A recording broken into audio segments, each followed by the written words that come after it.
What is up, guys? James here from the Light of Riga YouTube channel, and in this video we're going to be doing a box opening for the Wildwood Tarot.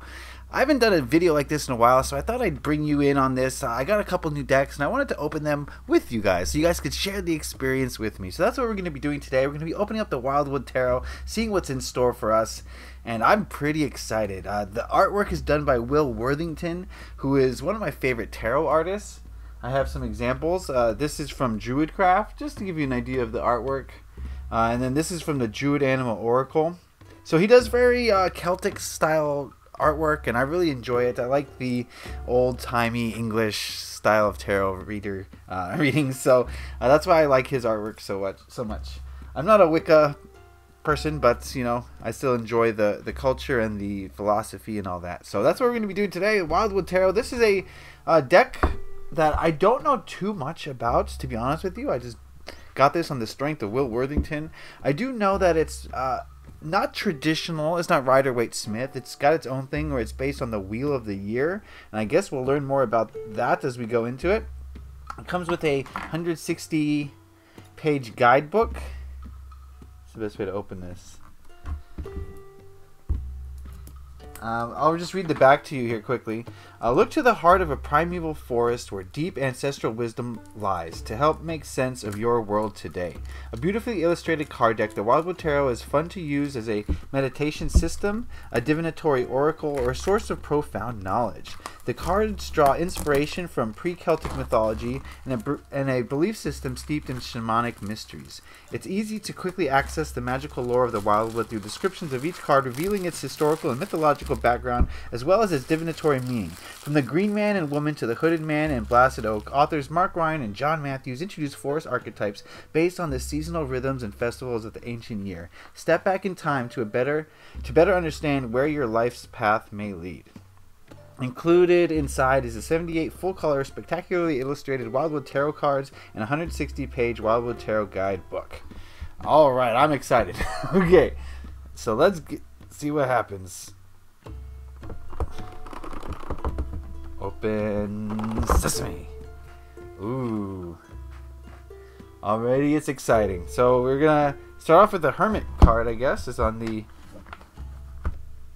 cover of this book. Let's just set this aside for a brief moment and see what this book is all about. So 160 pages. Let's just skim through it. First of all, no color that I can tell. It's black and white. It looks as though each card has its own, at least in the major arcana, has its own couple of pages where it says the description, the meaning. It says the position of the wheel. We'll learn more about that, I guess, as I read the book. Wow, it goes into kind of depth in each card here. Let's see about the pips. We got the pages. Yeah, so each pip has its own page as well. Very cool. Let's just start with the Nine of Bows, which I assume is wands. The meaning is, when nearing the heart of a sacred quest, motivation and integrity of human desires are challenged. Ancient wisdom demands the seeker be humble and forgiving. Respect for others and for the environment is required to proceed along the path of enlightenment. There is no completion without overcoming the challenge. Similar to Rider-Waite-Smith, I would say, but not quite the same. And then we'll see if it has any spreads, which I'm sure it does. Of course it does. The bow spread. The World Tree spread. Okay, very cool. It seems like I will be reading this book from cover to cover, as I usually do with my tarot books, but this one especially, since it's a different system. It's not Rider-Waite-Smith. It's a little bit different from what I'm used to, so that will be getting a read from me, but not today on camera. Okay. Alright, let's check out these cards here. They come in 2 bundles. I guess it's the non-majors and the majors. I like its cool little tray here. That's nice. Very nice packaging. I like it. Not that I care too much about the packaging. I'll never see it again. But you know, it's worthy of a commentary.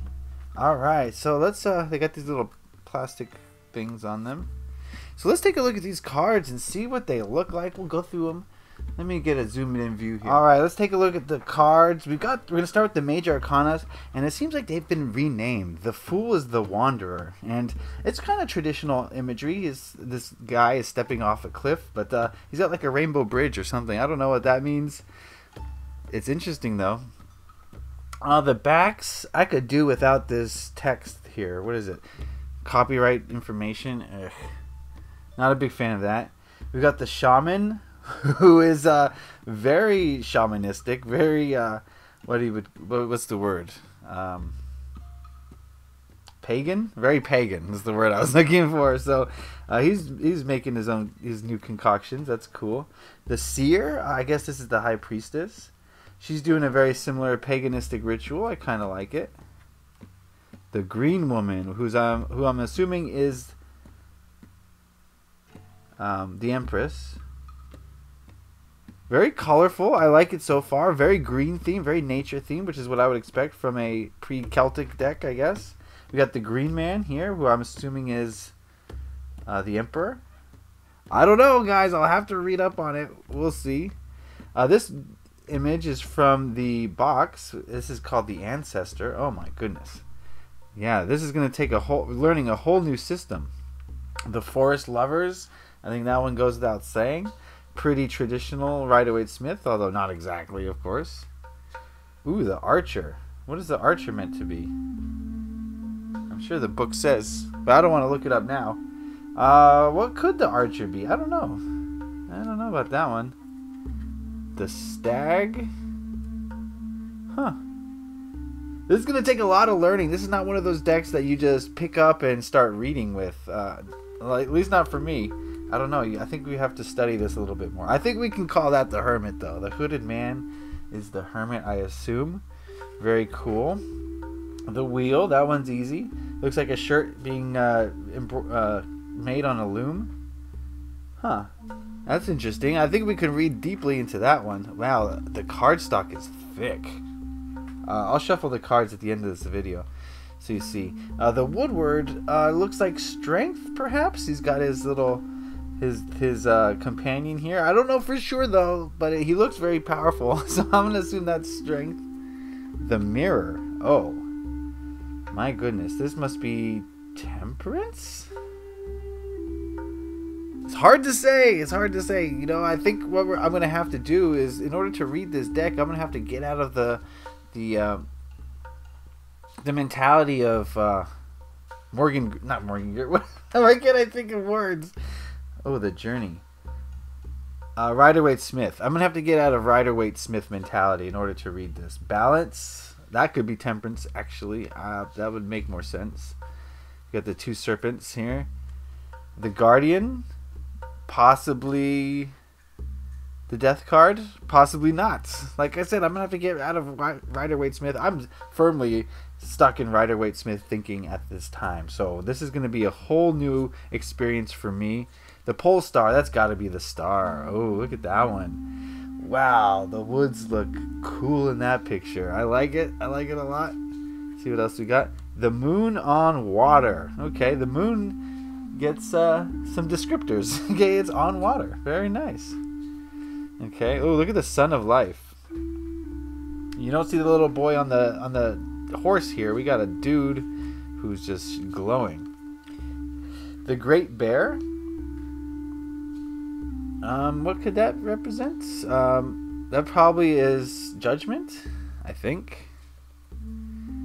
And then the World Tree, which is obviously the world. That's the grandfather tree, right? It's where the Keebler elves. I like how it has leaves from all seasons. It's got autumn, spring, summer, winter. No, autumn. How does it go? I assume that's autumn, that's winter, that's spring, that's summer. All right, there we go. I figured it out.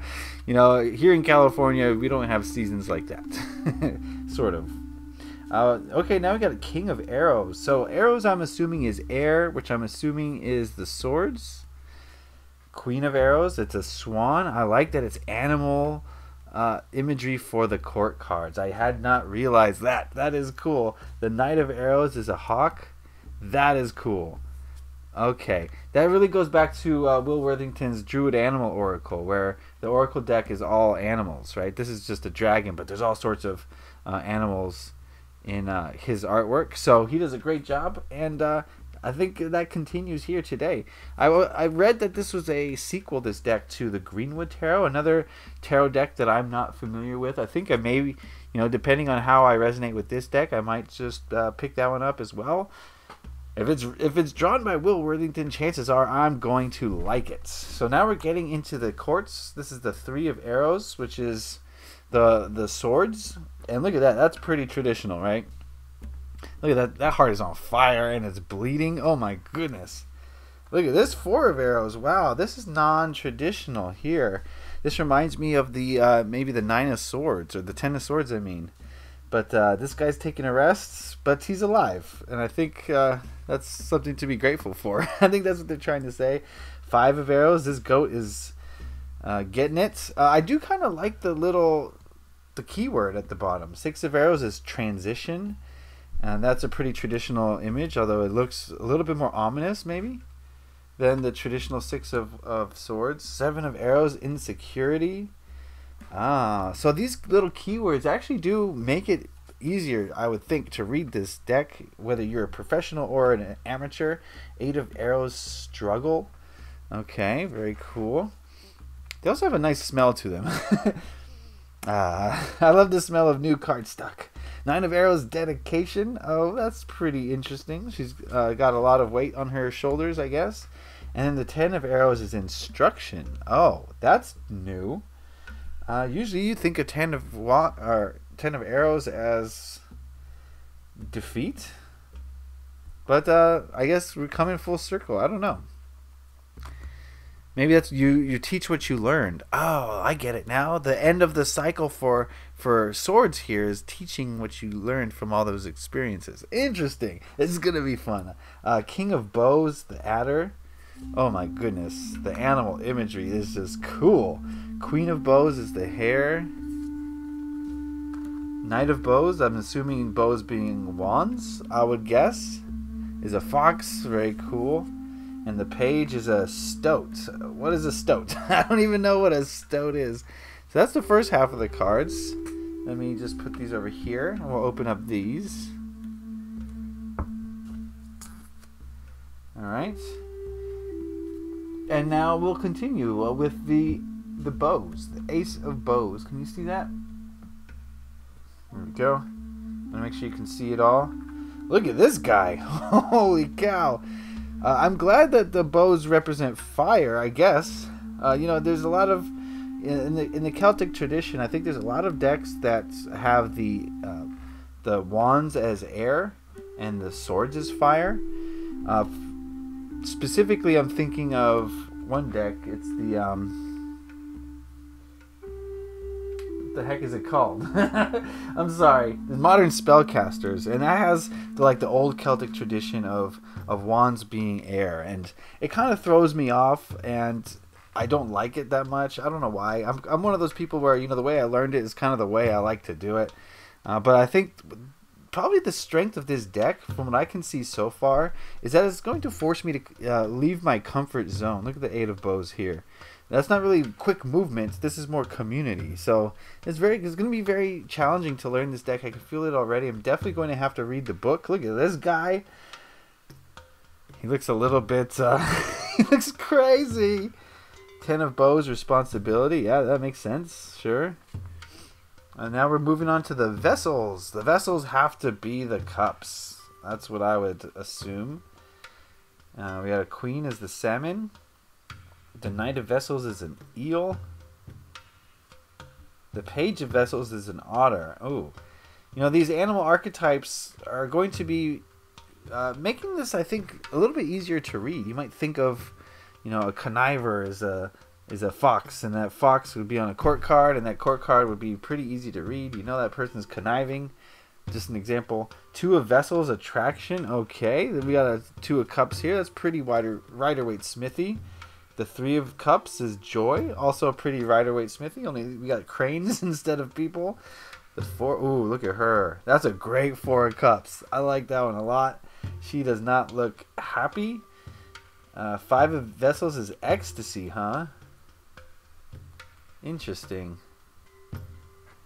You don't really see the Five of Cups being anything happy. This is way different. Way different.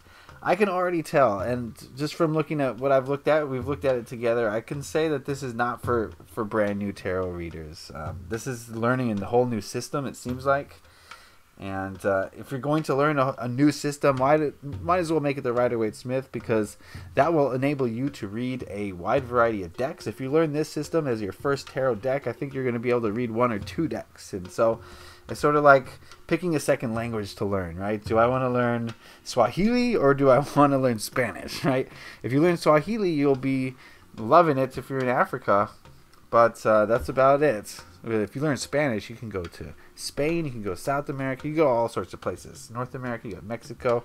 Anyway, so what was I talking about that for? Oh yeah, learning Rider-Waite-Smith. The Queen of Stones is a bear. All right. The Knight of Stones is a horse. Stones being pentacles, I would imagine. Earthy, right? Stones, pentacles. That makes sense to me. I'm pretty sure I'm right. Why wouldn't I be right? Two of Stones is challenge. Fighting, rabbit fighting. Three of Stones is creativity.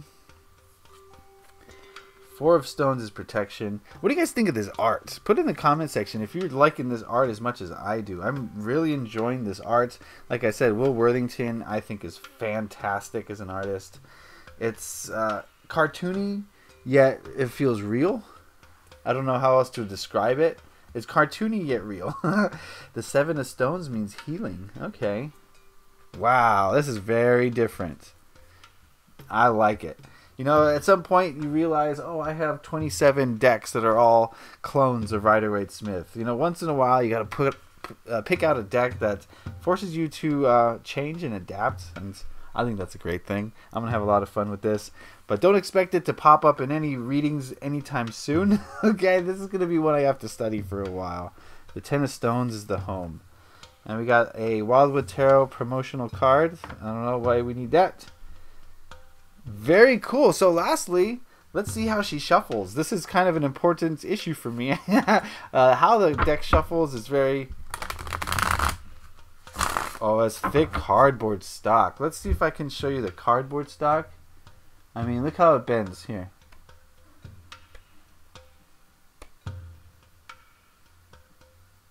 It's thick. I don't know if you can tell. Listen to that. It's thick cardboard stock. It's a heavy deck. You know, the cardboard is heavy. So, but it shuffles nicely. I kind of like it. It might be a contender for edging. Maybe some green edging in the future would make these edges real nice. Oh, that's definitely what I'm going to do. Find some green ink and edge that green. Cool. So I'm happy with the Wildwood. Or the Wildwood.